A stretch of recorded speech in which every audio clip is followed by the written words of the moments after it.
Greetings, everyone. Craig Wilson again. Hope everyone is having a fine semester and enjoying themselves. And again, be sure and give me a holler if you're having any problems with the class. I noticed that just a few people are getting a little further and further behind, so do your best to keep up. It's really interesting as the class goes on, as theater becomes more and more prominent in people's minds. The basic element of theater to me, and the main reason that I started teaching a few years ago, matter of fact almost 40 years ago, was because of the student. Sometimes that sounds ideological, that sounds fantastical, but that's the main reason. You see the students grow. You see them go from people who are afraid of themselves to those who are sure of themselves, those that have self-confidence, and those that can really do well in life. It doesn't have to be an actor. There are so many students that I had that went on to be different things. I had one student, her name was Anne Marie Downey, went on to Broadway, and she was on Broadway for 20 years. I had another student that became a lawyer. Other students became doctors. And so many things that drama does help. And that's why the theater at EAC, when I was there, the main thing was the student. We did many plays. It was because of the student, to give the student the opportunity. Also, we even double casted the plays to give students opportunities. We auditioned for a play called Peter Pan once, and I had over 276 people audition. That's a lot of people to put on stage. So what I did is I cut the play in half. What I was is the older people, the ones in college, and then the younger people, the ones in grade school and high school, were in the other cast. And we had a fantastic time, and over the years, I've double casted for that purpose. I can pride myself by saying that I never have cut a student out of a play. Always found something for them to do.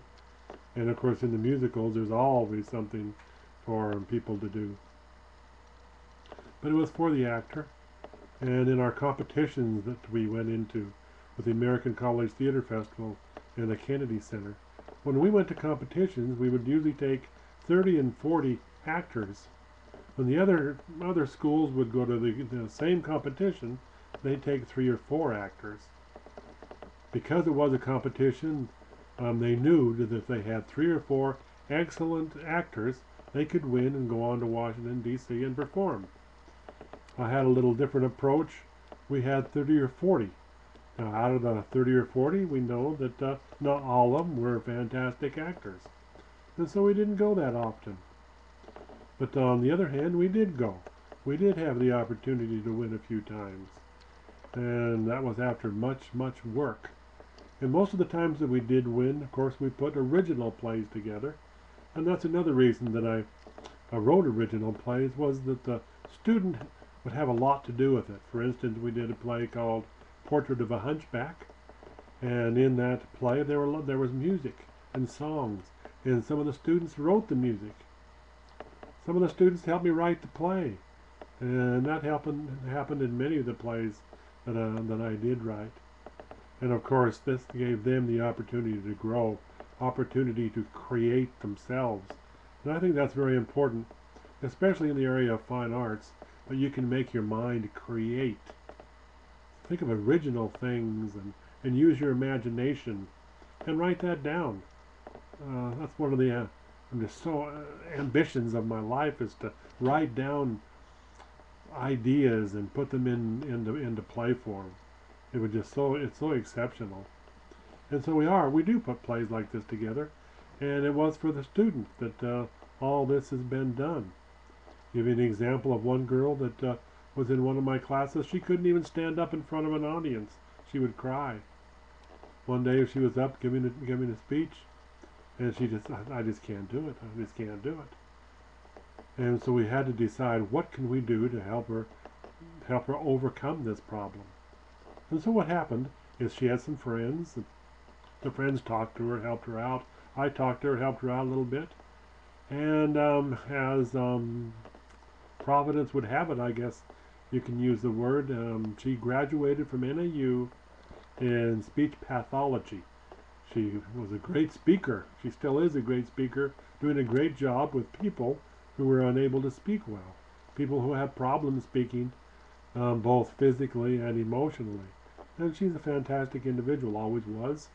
Just had to overcome that little problem of self-esteem and grow from there. Now we're in chapter 8, the modern theater, and going into realism, which is one of my favorite areas. The movement towards a realistic theater began as a revolt against the intentional artifice of neoclassic form. Theater ought to hold a mirror up to nature, the anti-neoclassicists asserted. And why must the factual structure and the Alexandrine couplet intervene to distort the image? Rebellion against contrived manners and elitist snobbery also fueled the attack, and thus the European theater that followed the 17th century was to develop a distinctly democratic, anti-royalist air.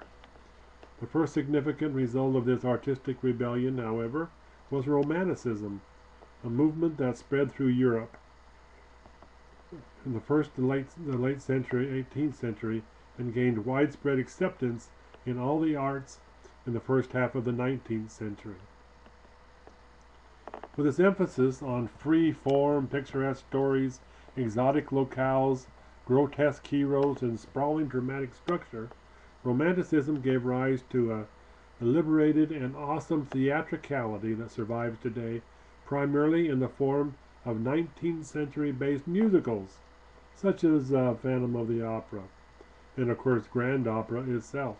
And grand is indeed the proper appellation from Romantic theater, for it strove mightily and self-consciously to free dramaturgy from the strictures of neoclassic formulas, unparalleled by sentiment and unafraid of crackling rhetoric.